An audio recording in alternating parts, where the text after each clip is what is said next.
My name is Brij. I'm a real estate broker since 1988. I've seen the good days, the bad days, and the not so bad days. My passion is to educate consumer about all aspects in real estate. Actually, I sold over $1.75 billion in real estate. Now, that's a lot of experience. I went through many failures, many successes, and I've seen many stories that you will be amazed. Not everything looks so glamorous as it is sometimes.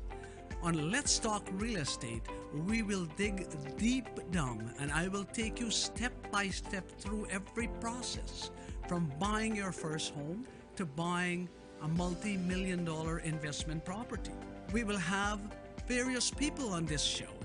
Lawyers, investors, we'll have mortgage brokers, appraisals, and everyone else to assist us to take you to that point. My aim is to break it down in such easy terms that you will be able to follow. So please join me every Thursday between 1 and 2, and let's talk real estate.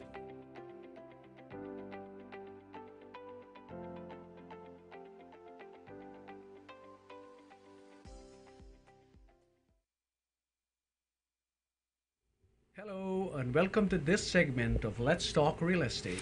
I am Brij. And Amit Kanhai here. So, Amit, we were saying that last time we were talking about someone have to buy and sell. There are a lot of in-betweens. Definitely, Jay. And it's all those in-betweens that are the unknown. And like everyone knows, it's the fear of the unknown. That's true. With real estate, it's like having a small little boat in the middle of the Atlantic. And you never know which wave is hitting. Yeah. Right? Well, so you got to be able to navigate through everything. And that's good. And and that's really the main reason that you want a real estate professional to kind of guide you through these treacherous waters. Sometimes they're calm and sometimes they're wild. As I always say, it's you don't need a good captain on a calm sea, but when the water gets rough, that's when experience comes. Definitely. Right? Okay. Now, if I'm planning on selling my home, should I really sell first or buy first? It's a double-edged sword. Well, it really is, Jay. And you know what? There's not one correct answer for that. And I'll tell you why it is. You have to evaluate what is going on in the current market to see which one you'll benefit from. That's a great point. Let's touch on that. If we look back at last year, if we look back, let's say last February, time like this, what was really going on? Every property out there for sale, it's you got 15, 20, 25 offers. Jay, I'll tell you a funny story. Just right up at 410 in Beauvais, I went to an offer presentation. It was around 6 p.m. I showed up probably about third in the list there. Roughly 16 or 17 other agents showed up there. Jay, just to get the cutting edge, we brought a $40,000 draft deposit with the offer. Right. Jay, we lost that offer 3 or 4 hours later, and we ended up leaving at 9:30 p.m. So we wasted that entire evening. Imagine the competition, the heat when you're coming in that strong. Yeah, that's true. So that's the time you really want to sell your property. So you watch the market trend. If the market is going up, you want to actually buy first because you will be buying here, right, and sell later. Definitely. So that makes sense. You kind of have to figure out which one you're going to benefit from. Right, definitely. If the market is coming down, you want to make sure you sell first and buy later. And then you catch it at the lower price. Right, so you catch the lower price. Even if it's 1 month or 2 months, sometimes it makes a significant difference. Right. Market goes up. If it goes, let's say 2% per month, and you decide to buy first, then you're gaining two ways, because you're gaining on the property you purchase as well as your property that has to go in the market. Wow. So Jay, it really is the fact that timing is everything. Timing is very, very important. However, I've seen, the same February market, if we fast forward it and we go to July and price really come down. Oh yeah. then there are a lot of buyers, they cannot close a deal. Oh, right. There is, you know what? There's been more than one story that I've heard with relation to that, where, they just say the price has fallen, let's say 5% or 6%, which doesn't sound like a lot of money, Jay. But when you're talking about a home that's $800,000, that's a big chunk of change. And the bank might say, well, Mr. Buyer, we've appraised your house or reappraised your house at this price. If you want to close, you've got to come up with $45,000. That's create a major problem because the market came down drastically. The problem in that many deals did not close. The seller, in the meantime, had committed themselves to another purchase. Oh, man. And it become a big mess. Now, the best advice for our clients, I think one of the good things if you are selling in a busy market like that is to get a substantial deposit. Yes. Right, you need that. Also, there are many times you put a clause in there stating that in event the transaction does not close, the buyer agrees to release the deposit to the seller. Oh, okay. So these are sort of things that can try and eliminate that domino effect that could potentially happen. Definitely, it can do that.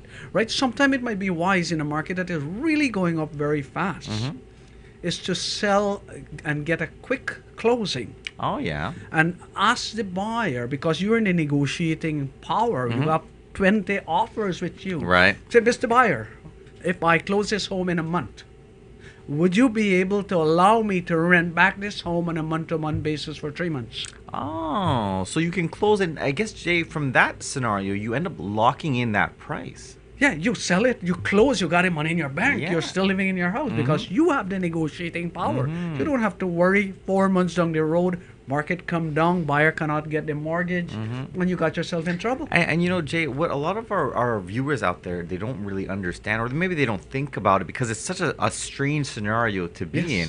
When you're in that situation, you don't realize you have all of the negotiating power. Yes, because you are the one calling the shots. You see, if there is only one offer, then you don't have a negotiating power. When you got 10 buyers wanting your property, you're interviewing them, the others are sitting out there, am I losing? Yep. They are worried. And I'll do anything to make sure I win. Right. So because of that, you got the negotiating power. Yeah, because many of our viewers will just think to themselves and say, well, Jay, it doesn't really seem like a buyer would say, okay, you can rent back your house for 3 months. But when the pressure is on, they're really going to do it. They're going to do that. Right. So if you are the buyer now, you want to really know where the market is going. You got to do your research or get in touch with a good realtor who could advise you. For example, today's market. I'm seeing this market moving slightly at a negative incline, about 5% per this year. I advise my buyer, just relax, wait a little bit. By spring, we'll see more properties. Price will come down a little bit, or you can buy then. Don't buy now. And on the other hand, if you got to sell a property, I tell them, hey, let's rush. Let's get your property up on the market now before spring. Let's get it off season. Yeah, and you know what? That's something that will really benefit in this particular situation. Because if you take a look at the MLS right now, there's not as many properties as there were, in previous years. So you're going to benefit from not too many to choose from. A buyer is going to want to snap up your property. Right. Now, the market goes through every year, regardless of going up or down. The market have a cycle, right? Like anything else. Yes. Like at the beginning of the year, around January, goes up February, March, April, May. June comes down a little bit. July and August is all the way down. September and October goes up half that first week, and then come down around Christmas time, about 2 weeks for Christmas. So if you are a seller, you want to sell when the market is strongest. Yes. And if you are a buyer, you want to buy when the market is weakest. Jay, so that kind of throws back to that term that everyone always hears, Yes. a buyer's market or a seller's market. Definitely. And in a buyer's market, as a buyer, you have more negotiating power. In a seller market, the seller has more negotiating power. Yeah. So and then you have the want balance market as well, where Right. equal amount of properties, buyers and sellers. Yeah, and there's nothing wrong or right with either situation, but you really just have to know how to navigate it. You got to know how to navigate it. So the question is, should I sell first or buy first? Bottom line, it depends on the market, Definitely. right? So let's take a break, and then we'll see you back shortly.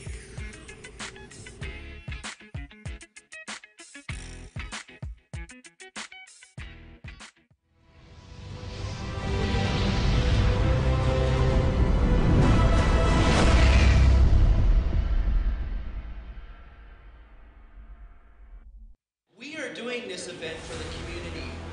But what if CEO actually stood for catching every opportunity? This week alone, I've seen 3 businesses that shut their doors in this community. Investing in yourself, like you have to know what your brand is first. So there's no other way that you're going to build a brand unless you network. You have to eventually get out there. And it stems down to a lot of times not having the right knowledge, the right know-how.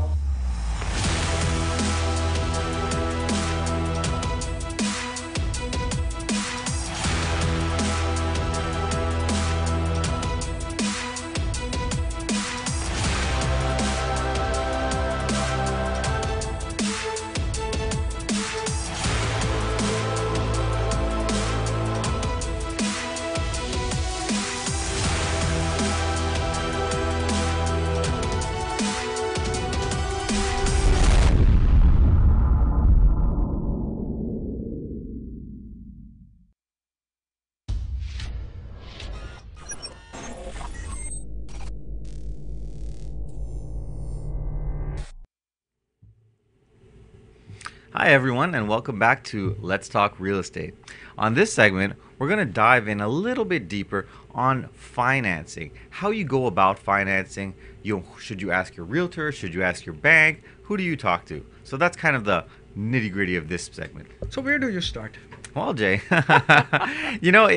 everyone starts at a different place. And I'll tell you what the majority of people do is they go into their bank and they say, well, they don't go into their bank and say, can I get a property? They'll call a realtor because they think they always associate realtors with the purchase. Yeah.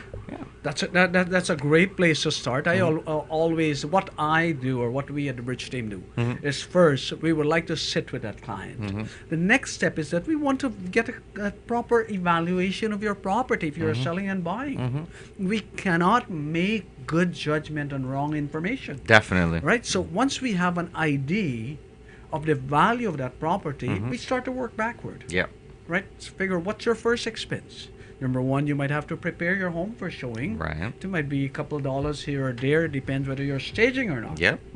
We'll get into that a little bit in the Right. next segment too. Yeah. So there's a lot of different issues, and that's why you need to just sit down and plan it out. So. Let's walk our clients, our people, our viewers through the process of buying and selling. The bottom line is, first thing we said here, let's assume we sell your home today, Yep. and let's assume you bought another home and it's closing now, closing time. What's involved? So the bottom line first, we know that the price of your home, we look at your realtor fee. Yep. That's an expense. After the realtor fee comes your lawyer fee, Oh yeah. right? Then after that, that's for your selling. Yep. Now comes to buying. You're also going to have another legal fee attached to that. You're definitely going to have things like land transfer tax. Land transfer tax, if you're buying in 416 is 2%. Oh yeah. Right? That's because you're now a second-time buyer. You're buying in 905 is 1%. Not exactly one. It's more rough the figure. graduating scale. Rough figure. And we have those lucky buyers that are the first time buyers these days getting that $4,000 credit. Right, definitely. On top of that, you have again, you might have to be careful if you are selling to sometime. If you're going to a different bank, you might have discharge fees. Yes. Right? There's a lot of fine details in the banking sector that are related to discharging, setting up the mortgage. These are all things that are kind of not so much hidden because you do look at all of the pages, but they're tucked away somewhere in the middle and you don't really see them. So the bottom line is that with a good realtor, they will be able to walk you through the process and says, hey, you know what? This is roughly the selling price of your home. This is roughly the expense. This is your mortgage. This is the amount of money you will end up in your hand. Let's take that money now, take out all the other closing costs, from land transfer tax to Legal fees and all the disbursement, right? And then we look at that and said, here, this is the amount we will put into the home. Yes. At that point also, we said, hey, well, a typical home that you like to buy is this price. So if this is the amount you're putting down, this will be your mortgage per month, plus your property tax, Yes. plus your utility bills, And plus all your those- insurance. Yeah. At that point, you will very quickly have an idea and you'll say, you know what? I think that is a little bit too high. Right. Maybe let's shave it a little bit.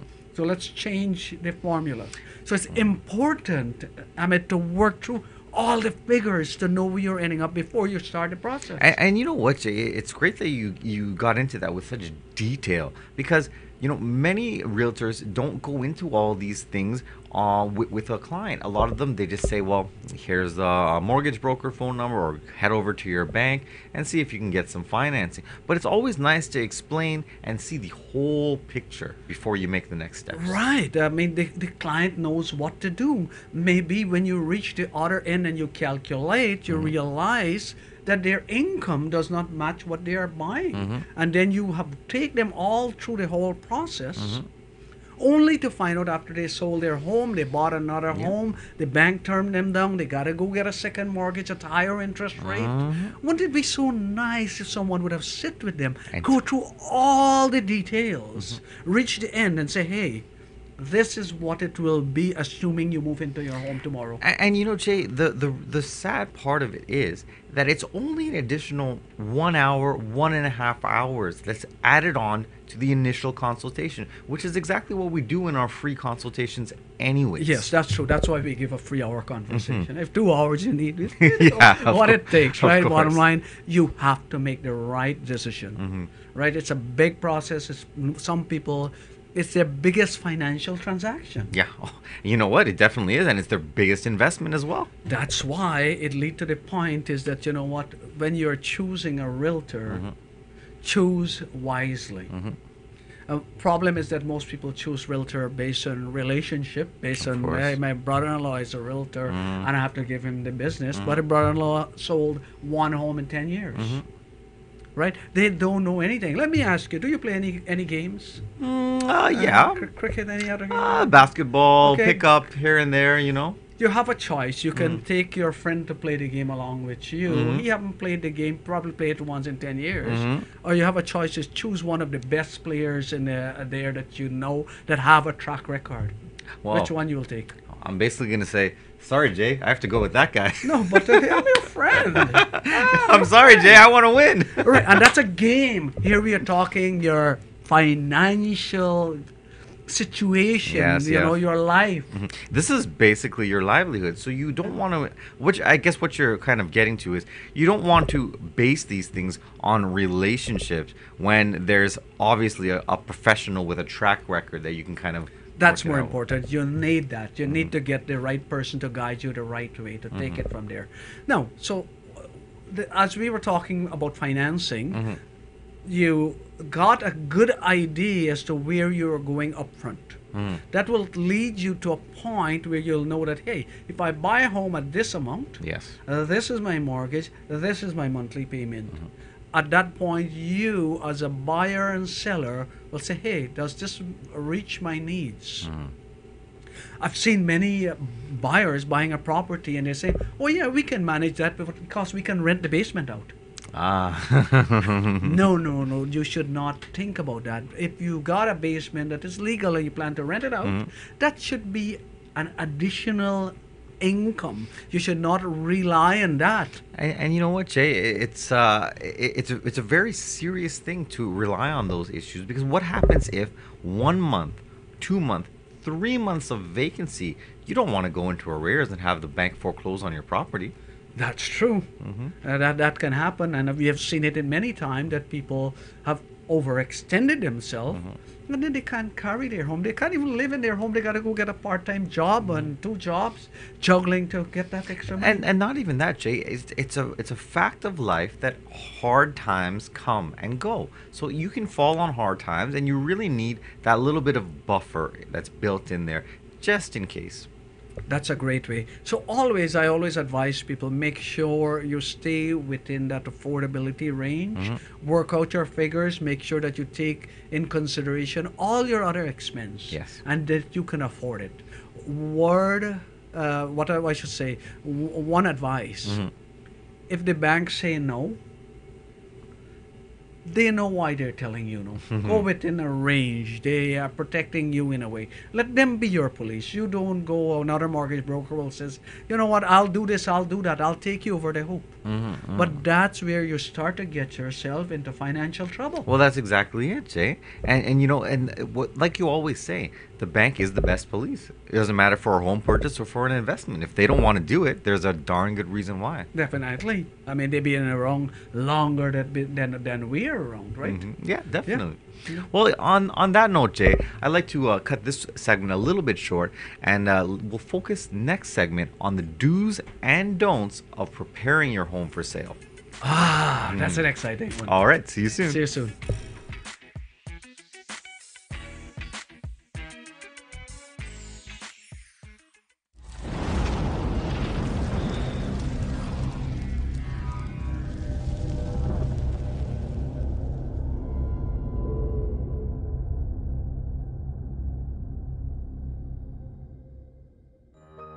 Are you retiring smart? Make your home's equity work for you. With your home's equity and our 30 years of experience, the Retire Smart Properties team can help you achieve the quality of life you've always wanted. Our services are 360 degrees. We'll give you advice, take care of staging and selling, and help you find the perfect home and community to transition to. It's time to enjoy the retirement lifestyle you deserve. Visit our website today to learn how you can use your home to retire comfortably. The Retire Smart Properties team, powered by RE/MAX West.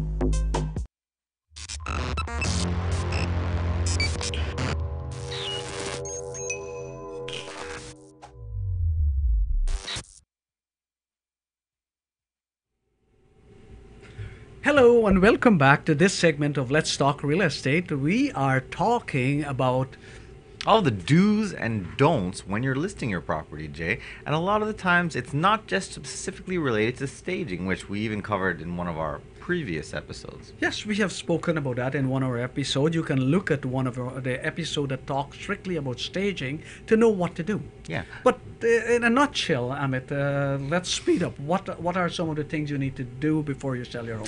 I'll tell you the number one thing. And Jay, I always like your methodology where you work backwards. Now, you think of yourself as the buyer going to see a property. You work 9 to 5. You're only able to see the property from 6 maybe to about 7 o'clock.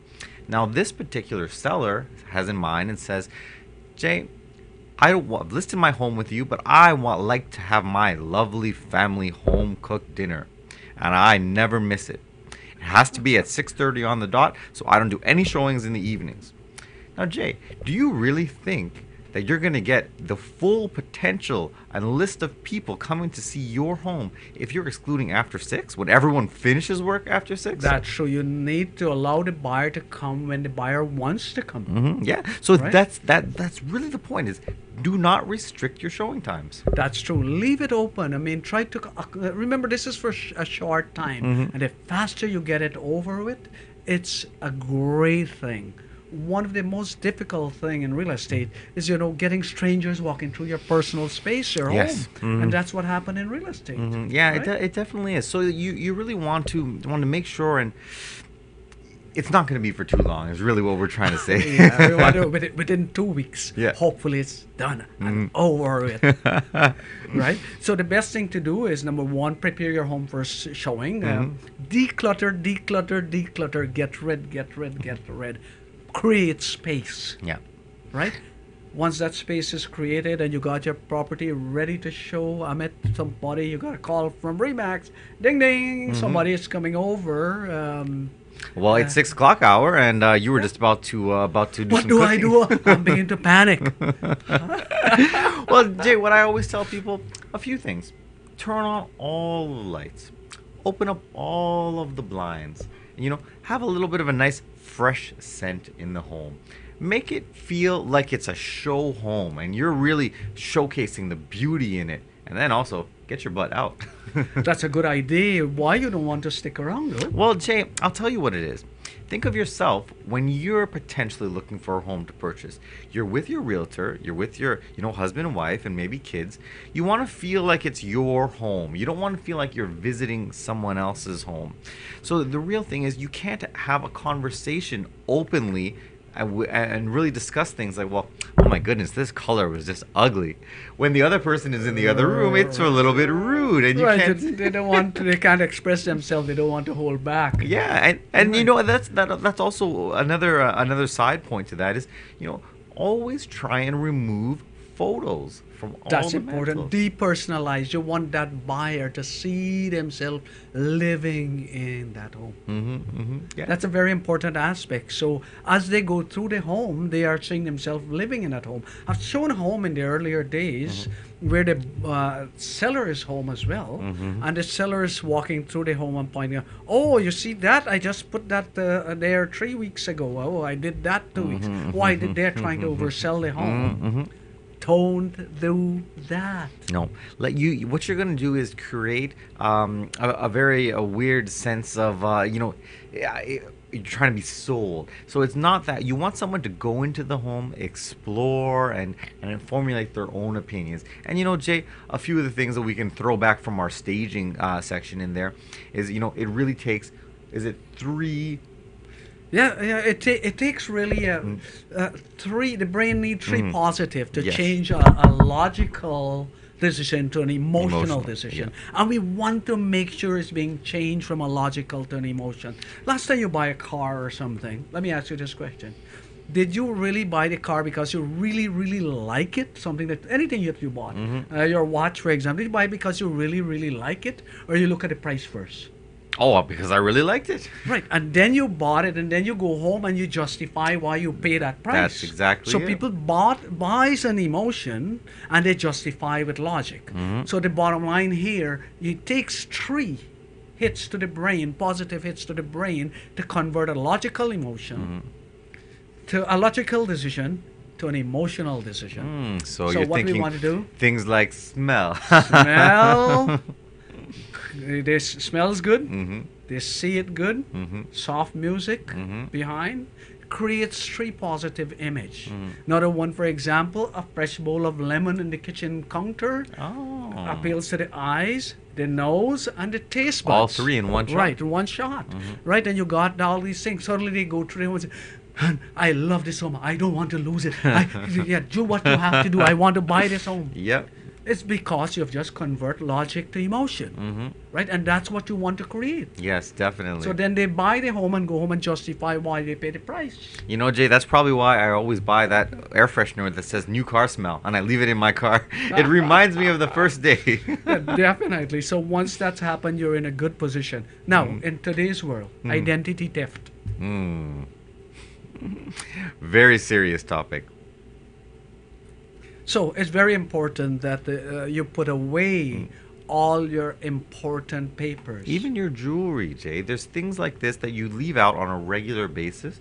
And, we're not saying that the other agent is going to be out to get you. But there's sometimes situations where things will get misplaced and then they're either intentional or unintentional. And the really scary thing with identity theft, Jay, is it doesn't happen today or tomorrow. It might happen a year from now or maybe 2 years from now. So it's something that you can't even pinpoint where they've got your information from. That's true. So that's it. It's things with social insurance number, credit cards, everything else along those lines. Hide them away. Bank statements, everything. Put them away. Someone may not even pick it up.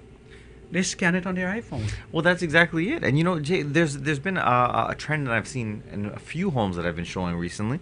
They just take one of the smaller closet doors and they lock that door. And nobody's really going to be buying and selling a home based on the size of one small closet door. So at Definitely. least you can have that little piece of privacy. Yeah, you know, pack it in a drawer and put a lock on it, or take it across to your mother-in-law and store it. Yeah. Right, you're better off that way, right? You don't have to worry, right? So identity theft, you got to be very careful with that. Big places where things get stolen is at open houses. Yes. Open houses, these guys, they know what they're doing because that's their job. So they come, 4 of them, one go upstairs, one downstairs, one main floor. They're all over the place. And they're One searching. realtor can't follow them Nope, around. not at all. Actually, I do not recommend open houses too much either. Yeah, and when you think about it, Jay, you could have 15 people, 20 people in the house at the same time, yep. and one realtor cannot figure it out. Well, you know, Yeah. and police everyone. It's not possible. Definitely. You tell them to, hey, write your name and number so that I can show the owner. John Smith, 416-1234. Everything is wrong. Yeah. Right? So that's what tend to happen, right? So that's why if you're doing an open house, make sure sellers put away and lock everything away. That's very important in that aspect of it. And you know, and that's a really good point. So to bring it back to some of our do's and don'ts, the next one I really want to talk about, and it's a real stickler. Now, a lot of people just don't want to get out of their routine. Cooking every night, that's what mom wants to do. She loves to cook, and that's what's going to happen. Jay, that smell is great to you and me because we're living in that home, and it's great when we're eating it right now. What's going to happen in, 3 hours from now or 2 hours from now?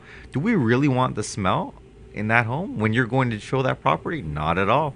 Well, yes, like I love to eat fish. So, I mean, the bottom line is that, for me, it's okay. I may not even smell it. I'm so accustomed to it. Someone walking through the front door will be turned off right away. And then you lose that sense right off the bat. Right, definitely. You lose that. They walk through the home so fast. And similarly, you're trying to create an emotion, a positive emotion. You create a negative emotion. Definitely. Yeah.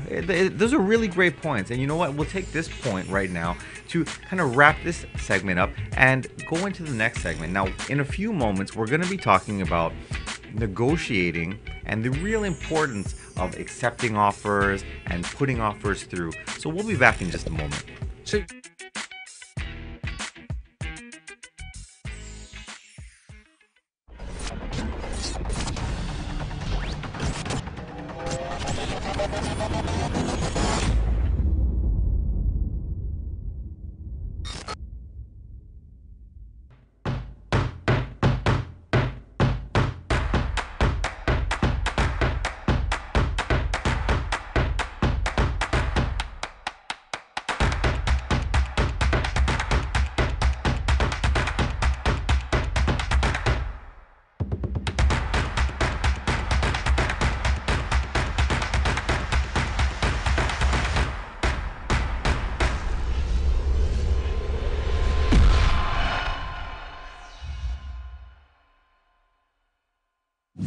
Discover the incredible India.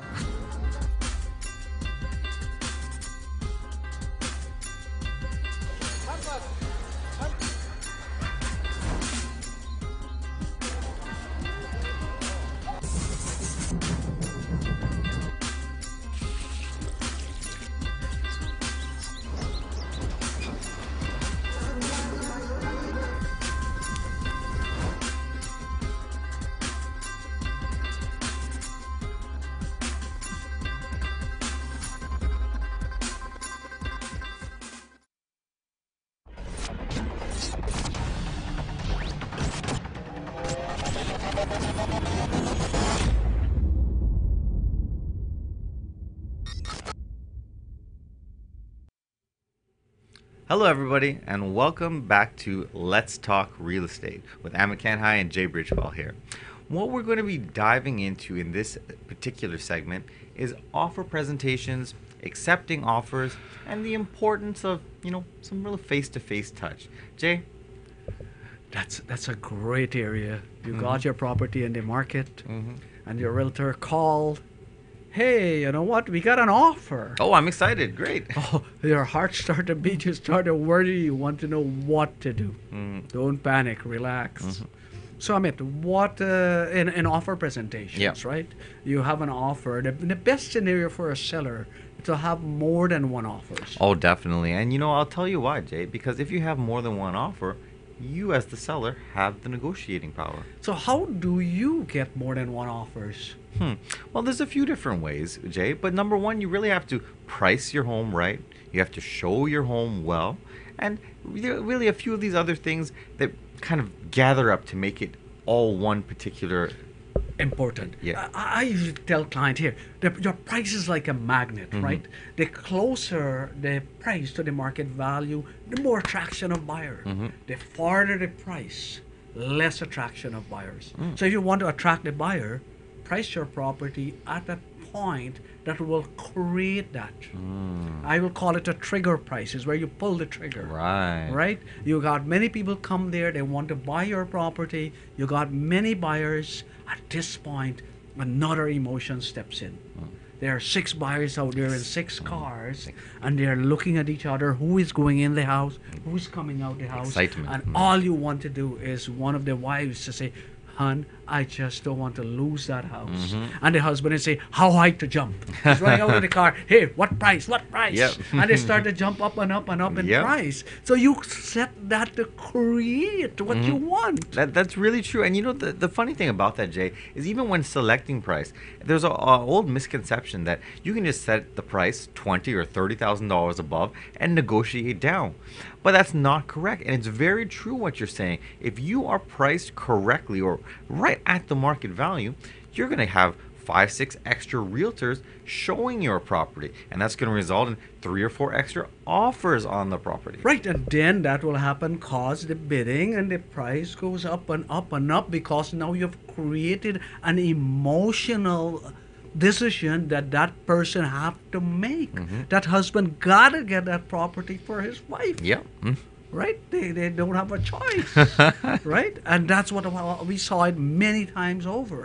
So pricing is very important. You go there, you got 4 offers.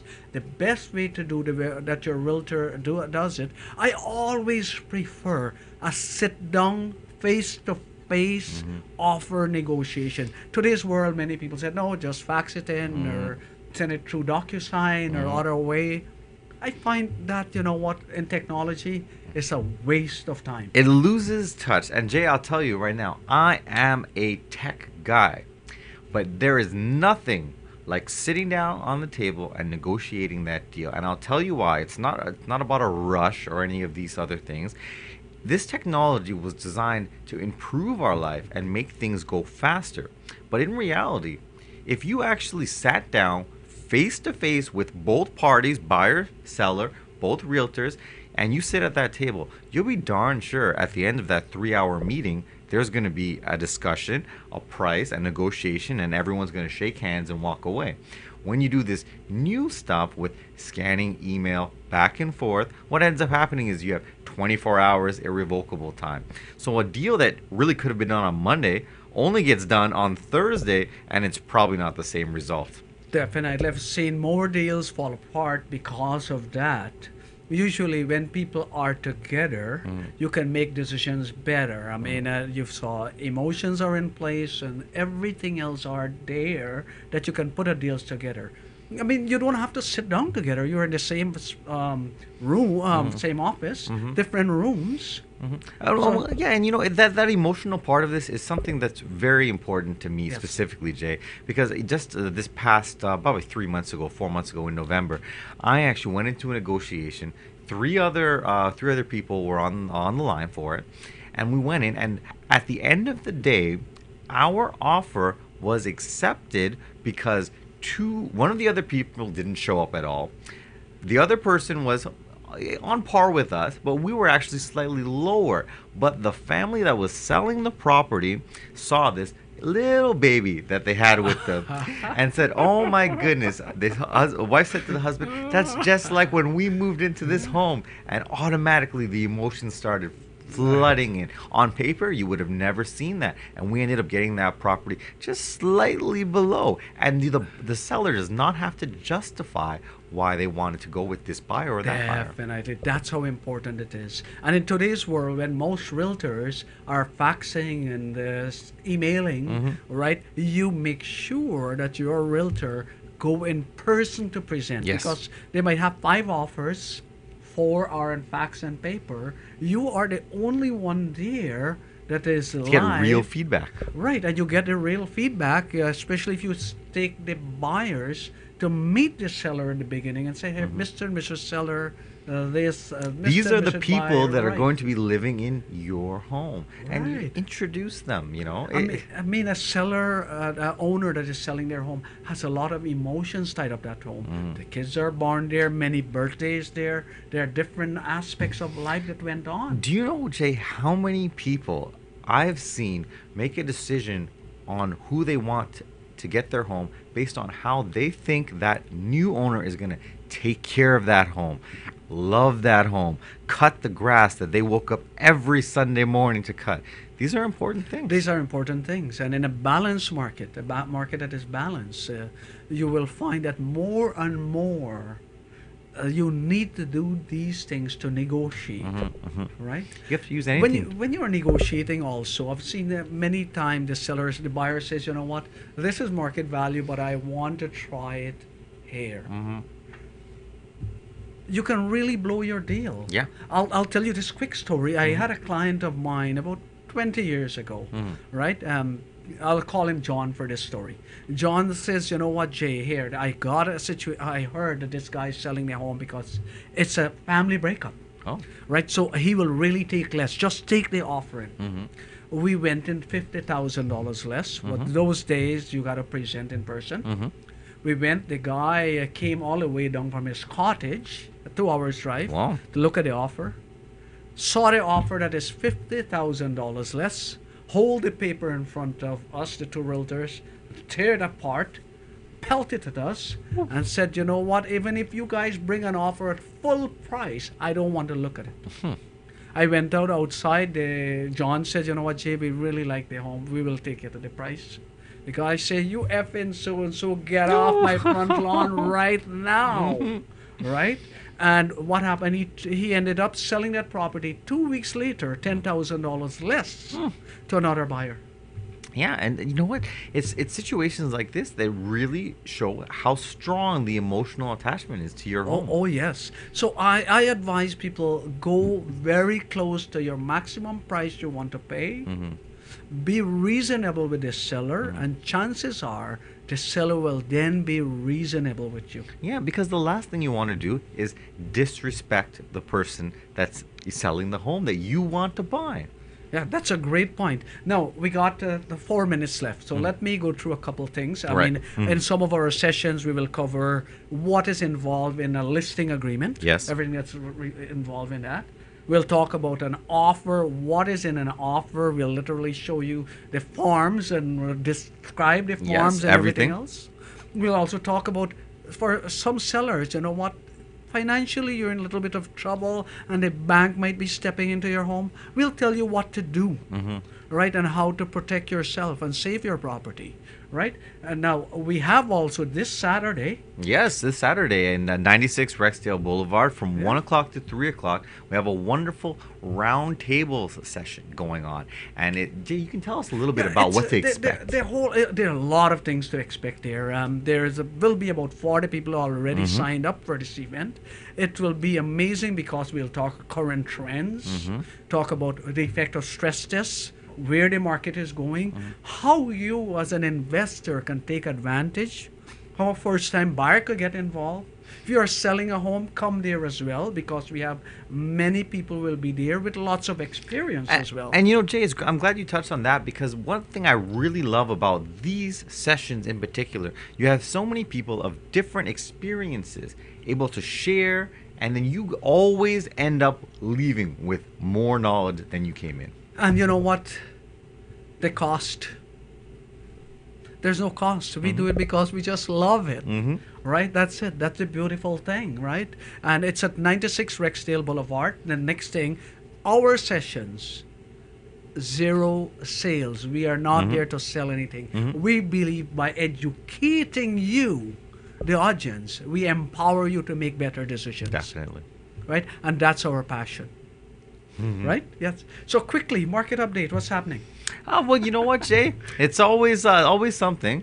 Nothing significant has changed from week to week last week, but we are seeing some of the impact of the rate changes.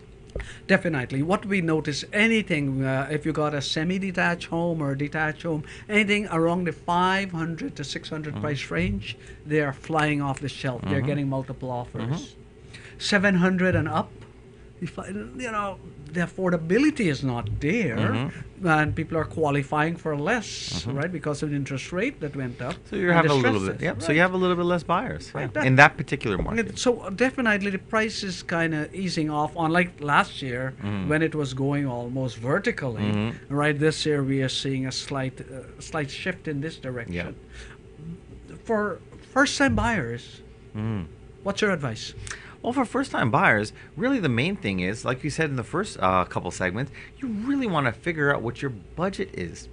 It's a tough market out there right now, but a lot of our guys are rethinking the idea in general of what it is to be a first-time buyer. We're not really thinking about the large home with a white picket fence. Sometimes we're going into condo townhomes. Sometimes we're going into condominium buildings. But Jay, the real thing that we want to stress to these guys are you have to start somewhere. Yep.